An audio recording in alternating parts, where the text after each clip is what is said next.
यह कहानी है झांसी की रानी लक्ष्मीबाई की, जो मजबूरन किला छोड़ने पर विवश हो गई। दोस्तों, सच में अगर रानी लक्ष्मीबाई की कहानी आप लोगों को पसंद है तो ध्यान से सुनिएगा, आंख से आंसू आ जाएगा।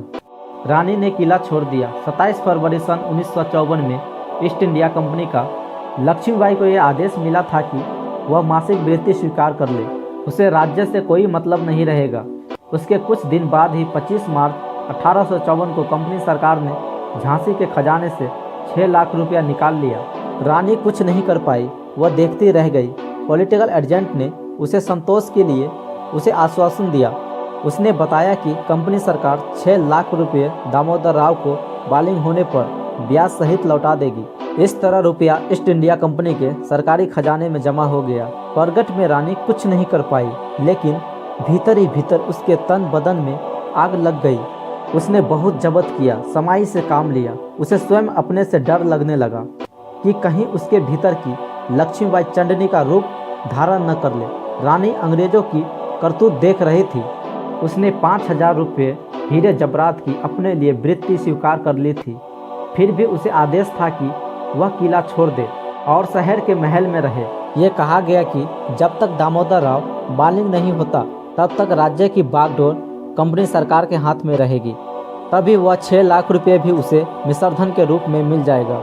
इसके अलावा सोने, चांदी, गहने, मोती, पन्ना आदि के आभूषण रानी को सौंप दिए गए कि जब तक दामोदर राव युवा नहीं होता ये जबरात और जेवर रानी के पास धरोहर रहेंगे। सांझ की सूरज अस्ताचल की गोद में जा चुका है। संध्या बेला थी। किसी का मिलन पूर्व पक्षी बसेरे पर जा चुके थे। उनका क्लेश्वर शांत हो चुका था। एक दासी ने आकर सूचना दी कि रानी साहब, शहर के महल की सफाई हो गई है, तशरीफ ले चलिए, सवारी बाहर खड़ी है। आज तीसरी बार रोई रानी। उसकी आंखों में 2 बड़े बड़े आंसू गिरे। उसने पति का शयन कक्ष देखा और पुत्र का पालना। उसने दरवाज़ा देखा, फिर देखा अपनी सखियों की ओर।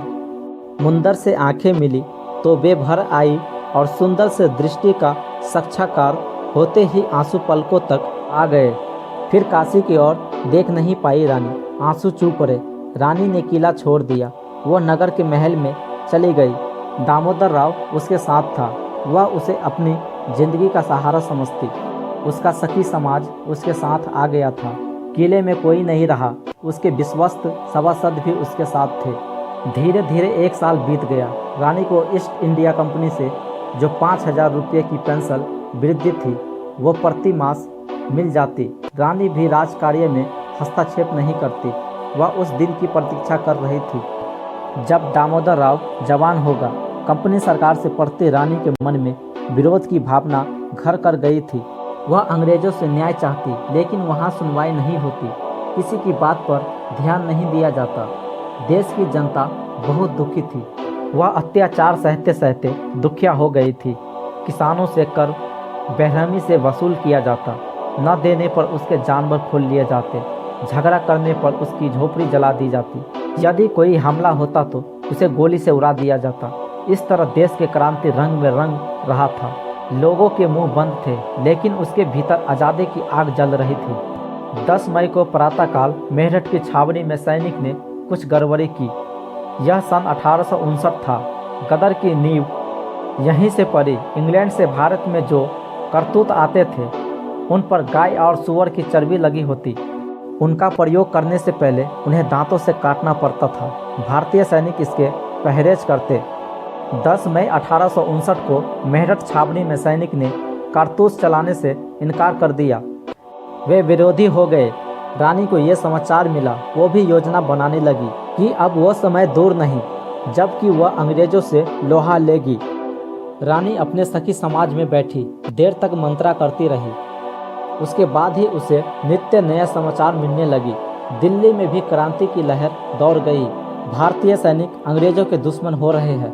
आगरा में भी हलचल मच गई। अंग्रेजों की रेजिडेंसी में भगदड़ मच गई। रानी ने दोनों मुठियां बांधी, अपनी बाहों को तौला और फिर भाला उठाया हाथ में।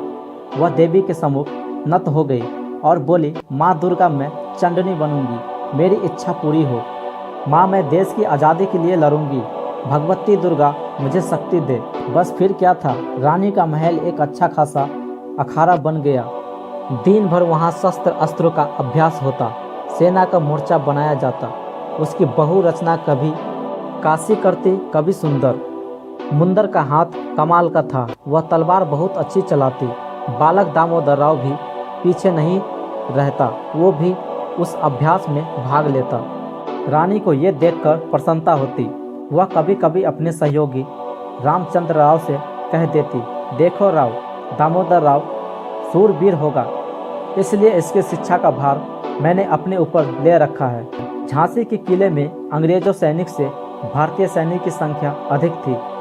दोनों पक्षों में असंतोष फैलता जा रहा था।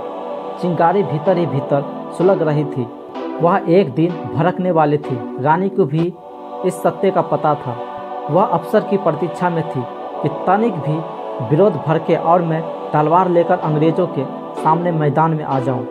दोस्तों, ये कहानी अभी अधूरी है, तो सेकंड पार्ट में जल्द ही ला रहा हूं, इसलिए आप चैनल को सब्सक्राइब कर लीजिए और वीडियो को लाइक कर दीजिए। धन्यवाद।